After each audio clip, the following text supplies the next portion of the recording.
Hello and welcome to effort IAS. Effort IAS के prelims 2022 programme में आप सबका स्वागत है। हम आपके लिए लेके आए हैं प्रीलिम्स 2022 स्पेसिफिक प्रोग्राम, जिसमें हम प्रीवियस ईयर्स क्वेश्चंस का सेट आपको सॉल्व कराने जा रहे हैं और इससे आपको यूपीएससी ट्रेंड एनालिसिस में मदद मिलेगी। आज हम इन्वायरमेंट एंड इकोलॉजी के साथ शुरू करेंगे और ग्रेजुअली हम अदर सब्जेक्ट्स को डील करेंगे, राइट? इस सीरीज में हम धीरे धीरे स्टेट्स पीएससीज की तरफ भी फोकस करेंगे और आप आने वाले यूकेपीएससी, बीपीएससी, यूपीपीएससी को भी इस सीरीज के माध्यम से ट्रेंड एनालिसिस कर सकते हो। ये क्वेश्चन हम सॉल्व करने जा रहे हैं। ये यूपीएससी प्रीलिम्स 2020 से लिया गया है और आज के सेट में हम 2020 के प्रीलिम्स क्वेश्चंस को डील करने जा रहे हैं। ये क्वेश्चन यूपीएससी प्रीलिम्स 2020 से लिया गया है। क्वेश्चन नंबर फर्स्ट की बात करें, UPSC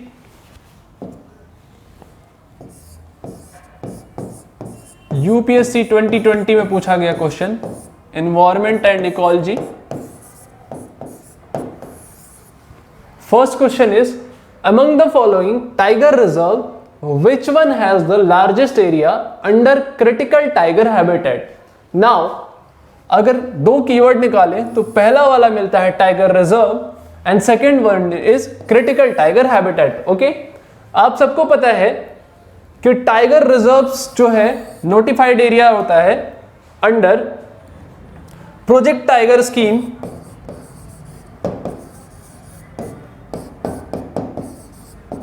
for conservation of tiger. ये स्कीम आई थी 1973 में under the government of Indira Gandhi. इसमें कुछ एरियाज को नोटिफाई करा गया, यानी कि ह्यूमन सेटलमेंट को रिस्ट्रिक्ट करा गया उस एरिया को कंजर्व करने के लिए और टाइगर को कंजर्व करने के लिए। तो सपोज अगर ये हमारा एरिया ए जो है ये कोई टाइगर रिजर्व है, तो इसके अंदर एरिया बी जो था इसको क्रिटिकल टाइगर हैबिटेट बोला गया। एरिया बी अगर है इसको क्रिटिकल टाइगर हैबिटेट बोला गया। क्रिटिकल टाइगर हैबिटेट कोई बहुत बड़ा कॉन्सेप्ट नहीं है, यूपीएससी ने बस इसको एक कीवर्ड के तौर पे फंसाने के लिए आपको दिया हुआ है। इसमें मूवमेंट को थोड़ा ज्यादा कंजर्व करते हैं, ज्यादा रिस्ट्रिक्ट करते हैं। आप कोर एरिया से भी इसको समझ सकते हो। जैसे बायोस्फीयर रिजर्व का कोर एरिया होता है, वो वहां पे मूवमेंट ज्यादा रिस्ट्रिक्ट होती है, वहां रेगुलेशन ज्यादा टाइट होते हैं। तो आप क्रिटिकल टाइगर हैबिटेट को बायोस्फीयर रिजर्व के कोर एरिया से समझ सकते हो, राइट? अब हम अपने ऑप्शंस पे आते हैं। तो first one is Corbett. Corbett tiger reserve Uttarakhand में है, as you all know. Second one is Ranthambore. Ranthambore lies in Rajasthan near Kota. Third one is Nagarjuna Srisailam, this is in Andhra Pradesh.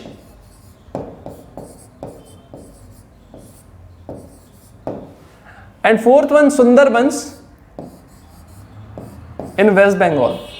Largest area under critical tiger habitat की बात करें तो जो सुंदरबन का क्रिटिकल टाइगर हैबिटेट एरिया है वो अराउंड 1600 किलोमीटर स्क्वायर है। ऐसे ही नागार्जुन श्रीशैलम की बात करें तो इसका क्रिटिकल टाइगर हैबिटेट एरिया जो है वो 3700 स्क्वायर किलोमीटर के आसपास है approx, and subject to change, right? Nagarjun Srisailam का critical tiger habitat area Sundarban से ज्यादा बड़ा है, तो कॉर्बेट और रणथंबोर तो ऑलरेडी आउट हो गए यहां से, क्योंकि ये तो बहुत छोटे छोटे हैं। So option third is correct. तो नेक्स्ट क्वेश्चन की बात करें, ये वाला क्लियर होगा सबको। Next question is again from UPSC 2020 prelims. If a particular plant species is placed under schedule 6th, आपको ये वर्ड ध्यान से पढ़ना होगा, of the wild life protection act 1972, what is the implication. ये पूछ रहा है कि अगर किसी प्लांट को, किसी भी प्लांट स्पीसीज को शेड्यूल 6 में डाल दिया जाए, किसके?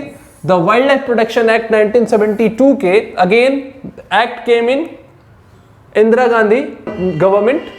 तो उसके क्या इंप्लीकेशंस होंगे, किसके इंप्लीकेशंस? शेड्यूल 6 में अगर किसी प्लांट की स्पीसीज को डाल दिया जाए तो तो शेड्यूल 6 जो है वाइल्ड लाइफ प्रोटेक्शन एक्ट 1972 का, ये बोलता है कि अगर कोई प्लांट स्पीसीज उसमें डाल दिया जाए तो उसके कल्टीवेशन के लिए, उसको उगाने के लिए आपको क्या करना पड़ेगा, तो चीफ वाइल्ड लाइफ वार्डन से परमिशन लेनी पड़ेगी। क्या करना पड़ेगा, चीफ वाइल्ड लाइफ वार्डन से, चीफ वाइल्ड लाइफ वार्डन से परमिशन लेनी पड़ेगी या लाइसेंस लेना पड़ेगा, right. So the first option is a licence is required to cultivate the plant. Second one, such a plant species cannot be cultivated under any circumstances. Mark the word any. Third one, it is a genetically modified crop plant, GMO. Such a plant is invasive and harmful to the ecosystem, right? At that time generally books में इनको और इनको बहुत segregate करके नहीं दिया गया था, तो confusion था फर्स्ट एंड फोर्थ में। बट एज अभी मैंने जो डेफिनेशन बताया या फिर इंप्लीकेशन जो बताया कि चीफ वाइल्ड लाइफ वार्डन से आपको एक लाइसेंस की जरूरत होती है, so closest option, option A, a licence is required to cultivate the plant. Okay, so option A is right answer. सबको क्लियर हो गया? नेक्स्ट क्वेश्चन की बात करें, अगला क्वेश्चन है again from UPSC civil services prelims 2020। Which one of the following statements best describe the term social cost of carbon? It is a measures in monetary value। कुछ नहीं, social cost of carbon की monetary value पूछ रहा है, right? जब भी हम social cost of carbon की बात करते हैं तो इसके साथ, इस term के साथ, social cost के साथ कुछ negative externalities जुड़ी होती हैं, right? तो OECD के definition के according जो मॉनेटरी वैल्यू होती है सोशल कॉस्ट ऑफ कार्बन की, वो होती है long term damage done by a ton of CO2 emissions in a given year.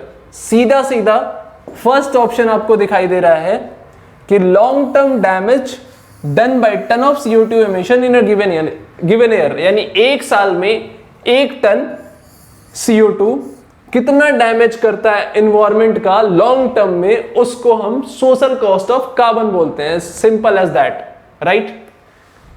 आगे कुछ भी पढ़ने की जरूरत नहीं है। अगर आपने OECD की डेफिनेशंस पढ़ी होंगी, आपके माइक्रो इकोनॉमिक्स में दिया हुआ है, तो आपको क्लियर होगा कि सोशल कॉस्ट ऑफ कार्बन क्या है। नेक्स्ट क्वेश्चन की बात करें, next question, in the context of India, India के सापेक्ष में Which of the following is are considered to be practices of eco-friendly agriculture? India की बात हो रही है और इंडिया में किस चीज की बात हो रही है, इको फ्रेंडली एग्रीकल्चर की बात हो रही है। Options are crop diversification, legume intensification, tensiometer use, vertical farming. Crop diversification से क्या होता है कि हर्बिसाइड्स की नीड जो होती है वो कम हो जाती है। कोई एक तरीके का हार्मफुल हर्ब है, अगर वो एक खास तरीके के पौधे को नुकसान करता है और अगर हम डाइवर्स क्रॉप एक बार में लगाएं तो वो हर्ब जो होगा वो किसी एक को नुकसान करेगा, बाकी सस्टेन कर जाएंगे। तो क्रॉप डाइवर्सिफिकेशन होगा, इको फ्रेंडली एग्रीकल्चर का पार्ट है। लेग्यूम इंटेंसिफिकेशन से मतलब होता है लेग्यूम के क्रॉप को प्रमोट करना, ज्यादा उत्पाद करना दलहन का, राइट। लेग्यूम जो होते हैं वो ऐसे क्रॉप होते हैं जो नाइट्रोजन फिक्सिंग बैक्टीरियाज उनके रूट में होते हैं और जो सॉइल में नाइट्रोजन साइकिल को प्रमोट करते हैं। ये लेग्यूम इंटेंसिफिकेशन भी इको फ्रेंडली एग्रीकल्चर में आता है, right. Now what is tensiometer? Soil के मॉइस्चर को मेजर करने के लिए जिस डिवाइस का यूज होता है उसको हम टेंशियोमीटर बोलते हैं, राइट। सॉइल के मॉइस्चर का मेजर फॉर, अगर आपको सॉइल का मॉइस्चर पता है कि कितना इस सॉइल में मॉइस्चर है, उसका पीएच पता है, तो आप उस सॉइल के हिसाब से क्रॉप उसमें लगा सकते हैं। इससे यील्ड बढ़ेगी और जब यील्ड बढ़ेगी तो वो भी एक हेल्दी इकोसिस्टम बनाएगा, इको फ्रेंडली एग्रीकल्चर का पार्ट होगा। तो टेंसियोमीटर यूज भी इको फ्रेंडली एग्रीकल्चर का पार्ट हुआ। नाउ वर्टिकल फार्मिंग, आजकल गवर्नमेंट तो वर्टिकल फार्मिंग को प्रमोट करे जा रही है, बेस्ट एग्जांपल चाइना, तो ये भी इको फ्रेंडली एग्रीकल्चर का पार्ट हुआ। So all of the above 1 2 3 4 is correct answer, right. Next question, fifth for the day, with reference to Indian elephants consider the following statements.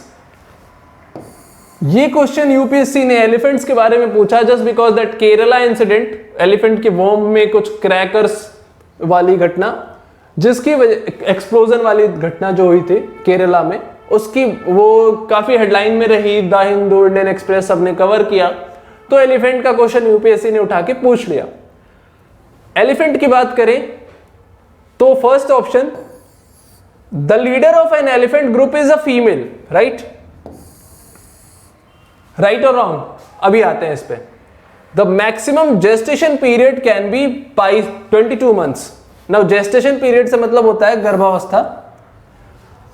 Third is, an elephant can normally go on calving till the age of 40 years only. And fourth is, among the states in India the highest elephant population is in Kerala. Now we will start solving this question from option number fourth, right. If we talk about option number fourth, 2017 में एक census आया जिसने elephant के population को count करा और बताया कि जो हाईएस्ट पॉपुलेशन है that is not in Kerala, that is in Karnataka. So अगर सबसे ज्यादा एलिफेंट कर्नाटका में थी एज पर census 2017, so option number fourth is wrong. First पे कर्नाटका था, सेकंड पे असम था, and Kerala was on third, right. So अगर हम फोर्थ को एलिमिनेट करें तो option number second gone, option number fourth gone. Now first और थर्ड पे रह जाते हैं। 50-50 की बात करें, सो सेकंड के बारे में मे भी हमें नहीं पता हो। Let's talk about first, the leader of an elephant is a female. This could be possible because elephant की जो सोसाइटी होती है that is matriarchal in nature, and matriarchal से मुझे ये ध्यान आया कि today is International Women's Day with reference to Indian elephant. जो उनकी सोसाइटी होती है वो मैट्रियार्कल इन नेचर होती है। सो इस हिसाब से अगर फर्स्ट करेक्ट है तो फर्स्ट इसमें है, थर्ड ऑप्शन चला गया, so option 1 is right answer, okay. Next is, which of the following protected areas are located in Kaveri basin. Now you all know about Kaveri basin, geography NCERT, right. Kaveri basin में 4 state हैं। First one is Tamil Nadu, second one is Kerala, third one is Karnataka, and fourth one is not a state, Pondicherry union territory है। Now coming to the options, option number 1 is Nagarhole national park, option number 2 is Papikonda national park, option number 3 is Sathyamangalam tiger reserve, and option number 4th is Wayanad Wildlife Sanctuary. Now we all familiar about Wayanad Wildlife Sanctuary. Wayanad is a district of Kerala. Rahul Gandhi is MP from Wayanad और शायद record वोटों से उन्होंने जीती थी Lok Sabha 2019। So coming to the question again, Wayanad अगर केरला में है और Kerala is part of Kaveri basin तो फोर्थ तो होगा। अगर फोर्थ होगा तो फर्स्ट चला गया, ऑप्शन नंबर हम फर्स्ट को एलिमिनेट कर सकते हैं, right. Now third is part of both, all third, तीनों में ही थर्ड ऑप्शन है, तो सत्यमंगलम टाइगर रिजर्व भी होगा, वायनाड भी होगा, राइट। नाउ पापीकोंडा की बात करें, पापीकोंडा इज इन आंध्र प्रदेश,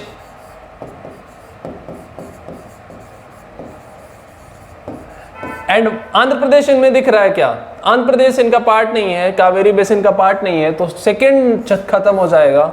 अगर सेकंड चला गया तो ऑप्शन नंबर 4 चला जाएगा, ठीक। अब अगेन हमारे पास 2 ऑप्शन रह जाते हैं, second and third, and it's all came to first one, Nagarhole national park. अगर नागरहोल की लोकेशन हमें पता है, जो कि कर्नाटका में है, and Karnataka is part of Kaveri basin, तो Nagarhole national park is also part of Kaveri basin, यानी कि option number third, first, third and fourth is right answer. Okay, clear है सबको? कई बार एलिमिनेशन टेक्निक बहुत काम आ जाती है, हालांकि इस क्वेश्चन में काम नहीं आएगी। Seventh is with reference to India's biodiversity, silent frogmouth, coppersmith barbet, grey chinned minivet and white throated redstart are. No 4 अजीब से नाम दिए गए हैं आपको, Ceylon frogmouth, coppersmith barbet, grey chinned minivet and white throated redstart. Ideally अगर आपको नहीं पता है, आइडियली एग्जाम हॉल में अगर आपको इन चारों में से किसी के बारे में नहीं पता है, तो you should skip such kind of question, क्योंकि 100 में 100 नहीं करने होते हैं, राइट? लेकिन अगर आपको तुक्का लगाना है, आपको स्मार्ट गेसिंग करनी है, और आपने सोचा कि फ्रॉग लिखा हुआ है, तो फ्रॉग इज एम्फीबियंस, और आपने एम्फीबियंस को टिक कर दिया तो गलत हो जाएगा। सो एस्पिरेंट्स, बी स्मार्ट, ऐसे क्वेश्चन को या तो स्किप करो या फिर आप श्योर हो तो ही लगाओ। उस साल व्हाइट थ्रोटेड रेडस्टार्ट न्यूज में था, हिंदू ने 2-3 आर्टिकल्स भी लिखे इसके बारे में, and they are birds, so right answer is birds. इसमें ज्यादा कुछ बताने का नहीं है, ठीक? नेक्स्ट क्वेश्चन की बात करें, which one of the following protected areas is well Indian स्वार्म deer? Barasingha that thrives well in hard ground and is exclusively graminivorous, right? बात हो रही है इंडियन स्वार्म डियर की। तो इंडियन स्वार्म डियर का जो नेचुरल हैबिटेट है वो एमपी छत्तीसगढ़ का एरिया है। इन नेशनल पार्क की बात करें तो मानस नेशनल पार्क जो असम में पड़ता है, and Kanha national park is in MP. अगर इंडियन स्वार्म डियर बारहसिंघा का नेचुरल हैबिटेट एमपी छत्तीसगढ़ वाला पोर्शन है, so Kanha national park is right answer. आपको बेसिक्स अगर पता होंगी, आपका कोर अगर फंडामेंटल आपका स्ट्रांग होगा environment and ecology along with geography, तो you can easily tick questions of environment and ecology. बहुत हाई स्कोरिंग सब्जेक्ट है। आप प्रीवियस ईयर्स को अच्छे से फोकस करके जाओगे तो आपको दिखाई देगा कि यूपीएससी किस तरीके के क्वेश्चंस को पूछता है एग्जाम में, खासतौर से प्रीलिम्स में। नेक्स्ट क्वेश्चन की बात करें, question number 9, again from UPSC prelims 2020, which of the following are the most likely places to find the musk deer in its natural habitat? Now musk deer की बात करें तो ये हाई एल्टीट्यूड में रहता है, इसका जो नेचुरल हैबिटेट है वो हाई एल्टीट्यूड रीजन है, राइट? मस्क डियर को कस्तूरी मृग भी बोला जाता है। ओके, 4 ऑप्शंस हैं हमारे पास। First one is Askot wildlife sanctuary, second one is Gangotri national park, third one is Kishanpur wildlife sanctuary, and fourth one is Manas national park. Now we all know Kishanpur wildlife sanctuary, the third one is lying in UP, Uttar Pradesh, जहां पे elections का भी कल ही खत्म हुए थे। तो अगर ये Kishanpur wildlife century UP में है और मस्क डियर का नेचुरल हैबिटेट जो है वो हायर एल्टीट्यूड पे है, तो थर्ड ऑप्शन तो वैसे ही चला गया। अगर थर्ड चला गया तो यहां से हम सेकंड एंड थर्ड को एलिमिनेट कर सकते हैं, राइट?